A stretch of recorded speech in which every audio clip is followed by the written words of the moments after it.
छांगुर एक गैंग का सरगना है। गैंग का सरगना सारे काम को एग्जीक्यूट नहीं करता है, वो जो उसके अंदर में काम करते हैं वो करते हैं। इसमें गैंग के जो सक्रिय सदस्य हैं वो काम करते हैं। सरगना पकड़ा गया है। अगर आप उस प्लेस पे जाएंगे, पूरी बिल्डिंग को जमींदोस्त नहीं किया गया है। छांगुर पीर बाबा से मेरी वर्ष 2019 में मुलाकात हुई थी चांद औलिया दरगाह में, जहाँ पे मैं गई थी। वहाँ का माहौल ही बड़ा अजीब था। वहाँ सिर्फ महिलाएं थी, उनका ब्रेन वॉश किया जा रहा था, उनको डाइवर्ट किया जा रहा था। नमस्कार दोस्तों, अगर आप हमारे वीडियो पहली बार देख रहे हैं तो सबसे पहले एक छोटी सी गुजारिश है। हमारा चैनल भारत हेडलाइन बहुत जल्दी 1000 सब्सक्राइबर्स का मुकाम छूने वाला है। अगर आपको सच्ची, निर्भीक और जमीनी खबरें पसंद हैं, तो अभी सब्सक्राइब बटन दबा दीजिए और इस यात्रा में हमारा साथ दीजिए। आपका एक क्लिक हमें जमीनी सच्चाई की आवाज को और बुलंद करने की ताकत देता है। अब बात करते हैं उस मुद्दे की। छांगुर बाबा मामले में एक और चौंकाने वाला खुलासा सामने आया है। लखनऊ में एक पीड़िता ने सामने आकर बताया है कि छांगुर कोई अकेला व्यक्ति नहीं, बल्कि एक पूरे गैंग का सरगना है। उसका काम सिर्फ निर्देश देना होता था, जबकि उसके नीचे काम करने वाले सक्रिय सदस्य सारे कार्य को अंजाम देते थे। पीड़िता ने बताया कि छांगुर बाबा से उसकी मुलाकात 2019 में चांद औलिया दरगाह में हुई थी, जहां सिर्फ महिलाएं मौजूद थी। वहां उनका ब्रेन वॉश किया जा रहा था, उन्हें मानसिक रूप से प्रभावित किया जा रहा था और धीरे धीरे धर्म परिवर्तन की दिशा में मोड़ा जा रहा था। इस खुलासे में सामने आया है कि छांगुर बाबा का गैंग हवाला के जरिए पैसे मंगवाता था, नेपाल से फंडिंग होती थी और पूरी व्यवस्था बहुत ही सुनियोजित ढंग से चलाई जा रही थी। पीड़िता ने दावा किया है कि यह खेल आज का नहीं बल्कि 40 साल पुराना है। उसके अनुसार छांगुर बाबा के जरिए 5000 से अधिक लड़कियों का धर्मांतरण कराया जा चुका है। वो बताती है कि इस पूरे नेटवर्क में अमित नाम का व्यक्ति सामने आया, जो खुद को हिंदू बताता था लेकिन असल में अबू आमिर अंसारी था। पूरी फैमिली ने भी फर्जी पहचान के साथ खुद को हिंदू बताकर विश्वास में लिया। सबसे चौंकाने वाली बात यह है कि एटीएस और एसटीएफ की कार्रवाई अभी अधूरी है।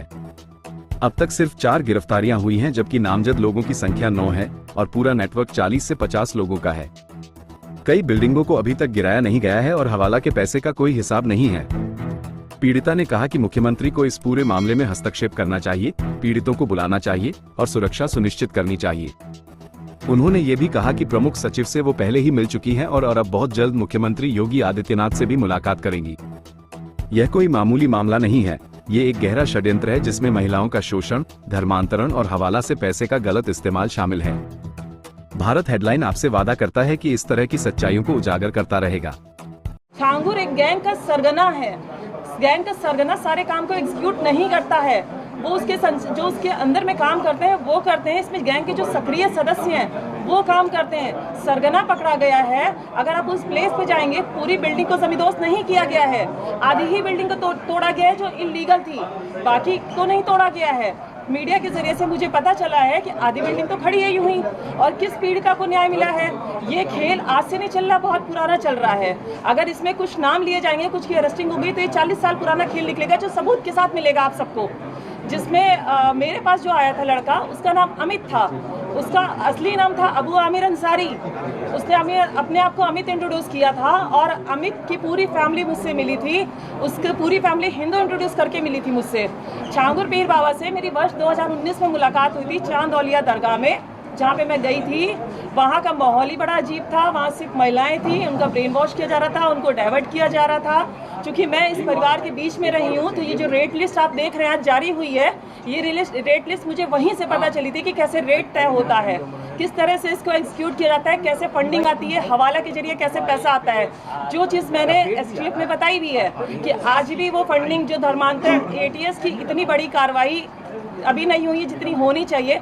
मुकदमा पंजीकृत होने के बाद 2 धर्मांतरण और कराए गए हैं, जिसकी जानकारी एटीएस को है ही नहीं। प्रशासन इस लेवल की जांच कर रहा है। आप एफआईआर उठा के देखो, जिसमें 9 नामजद हैं, लेकिन 4 की गिरफ्तारी होती है। एफआईआर कब की है? नवंबर 2024 की।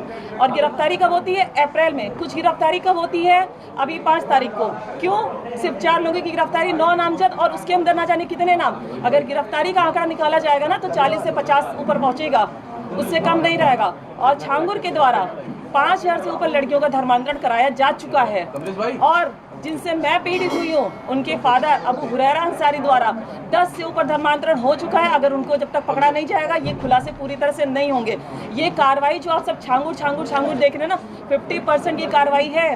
कोई अगर उत्तर प्रदेश का अगर मानी योगी जी अगर चला रहे हैं सरकार को, तो योगी जी सारे काम को नहीं करते हैं, उनकी टीमें काम करती हैं। उनकी टीमें किस तरह से काम करती है ये मैटर करता है। तो इस गैंग का सरगना गिरफ्तार हुआ है, सक्रिय सदस्य तो हुए नहीं है। सक्रिय सदस्य ही तो धमकी दे रहे हैं, वही तो इस कार्य को आज भी कर रहे हैं। उस पर आज खोलेंगे जब उनको पकड़ा जाएगा, तब तक ही राज पूरे खुलने वाले नहीं है। क्योंकि छांगुर एक मास्टरमाइंड था। उसने आप देखें तो प्रॉपर्टी उसकी ज्यादातर अपने नाम से नहीं है, दूसरों के नाम से उसने प्रॉपर्टी ली हुई है, दूसरों के नाम से वो खेल खेल रहा है। कोई भी सरगना अपने नाम से खेल नहीं खेलता है। फंडिंग हुई है, रेट तय किया गया है, फंडिंग का पैसा किसी पीड़िता को नहीं मिला। किसी से भी आप पूछ लीजिए, ये जो अमाउंट आता है हवाला के जरिए से आता है, ट्रांजैक्शन हुए नेपाल के जरिए से आता है। नेपाल का बहुत बड़ा इसमें सहयोग रहता है, वहाँ से आने जाने का, पैसा लाने का। हवाला के जरिए से लखनऊ के अंदर मैंने जगह बताई है एसटीएफ को, किस जगह से पैसा आता है, कहाँ से लिया जाता है, कैसे ट्रांजेक्शन किया जाता है, कैसे डिस्ट्रीब्यूट किया जाता है। मैंने पूरी डिटेल उनको दी हुई है। और पैसा किसी पीड़िता को नहीं मिलता है, पैसा इनको मिलता है। जो गैंग का सरगना है वहाँ से डिस्ट्रीब्यूट होता है उनके पास। जो लड़के लड़कियां मुस्लिम है जो इनके धर्मांतरण के काम को करते हैं, उनको पैसा दिया जाता है। किसी को पैसा नहीं मिलता है, किसी पीड़िता को पैसा नहीं मिलता है। अब आपका कोई और सवाल है तो पूछ सकते हैं। अभी आपने एक और पीड़ित क्या बचे, एक और पीड़ित बचे, एक और पीड़ित बचे, एक लास्ट बचे भाई, लास्ट बचे प्रधान देश में मैं कहना चाहती हूँ सबसे ज्यादा जो हमें जरूरत है सुरक्षा की जरूरत है, आर्थिक सामाजिक सुरक्षा की जरूरत है। अगर हमें ही कुछ करा दिया जाएगा तो ये बताइए, आज जो हम यहाँ पे बैठे हैं, जो आप लोग यहाँ पे आए हैं, कौन इनको लेकर आएगा? हमें ये बताइए, कोई लेकर आएगा या किसी को? कोई किसी को नहीं लेकर आएगा। अगर कोई आवाज उठा रहा है, विश्व हिंदू रक्षा परिषद द्वारा आप सबको बुलाया क्या, वो सहयोग कर रहे हैं, वो आवाज उठा रहे हैं, तो आप हमारी सुरक्षा को ध्यान में रखिए। और हम मुख्यमंत्री से बहुत जल्द मिलने वाले हैं, उनसे मुलाकात करेंगे, मुख्यमंत्री से मिलकर पूरा प्रकरण बताएंगे। अगर आपको हमारे चैनल की वीडियो पसंद आए हो तो उसे लाइक, शेयर और सब्सक्राइब करना न भूलें। वीडियो को अंत तक देखने के लिए आपका धन्यवाद।